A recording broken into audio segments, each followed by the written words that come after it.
I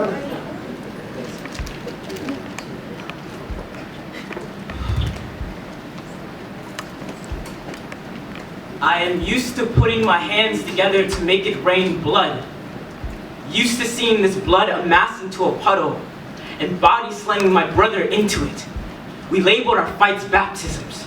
Getting out our rage was our means of redemption, found sanctuary in beating the living hell out of each other so we weren't consumed by our own inner demons, like hunger, which plagued my household like vermin. At one point, we fed each other swift knees to the gut to renovate our stomach walls. We had different fathers, and that was half the battle. Mine was deadbeat and his ended up deceased. They both faded out of our lives quicker than the bruises that we left on one another. I say I'm my brother's keeper because I see him in every scar on my body. These wounds are an old testament to our survival. My brother wanted to prove that he would not die like his father, who passed away in a road rage of recklessness, so he drove his anger to the dead end of my face. Swung his knuckles so often black eyes became my character trait, but I would retaliate back.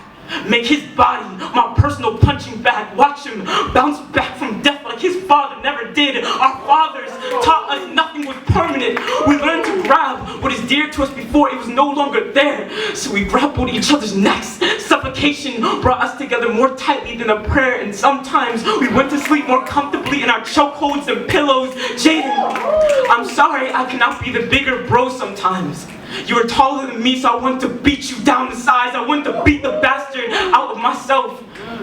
We were always given a Bible to read after we fought. Split open pages before we had a chance to split each other's skulls open. In Genesis, Cain killed his brother Abel, but neither you or I were able to stay down. So we kicked, we punched, we became the Cains of our household with hands built to pummel out testimonies. They say black boys manifest warfare while in the womb, and a warning label on our umbilical cords. Did our mother not know we were born to rally with our fists, that we would trade hits like it was a bad habit, like it was in our trajectory to overdose on pain? Did she not realize that our fighting days were birthed us, that I would become a poet and you a wrestler? We are still slamming things to this day and bleeding afterwards. We break ourselves down to the next round, heal through headlocks and hyperboles. I can pen this poem in 3 minutes, and you can pin someone down in 3 seconds, and the aftermath will make us feel like champions, like our scars, our souvenirs finally worth keeping. Jaden, you taught me resilience, that even if our brotherhood was a constant warfare, our brotherhood was the KO to poverty, our brotherhood was the punchline to being fatherless, our brotherhood was having each other's backs, even if at one point we had tried to break them.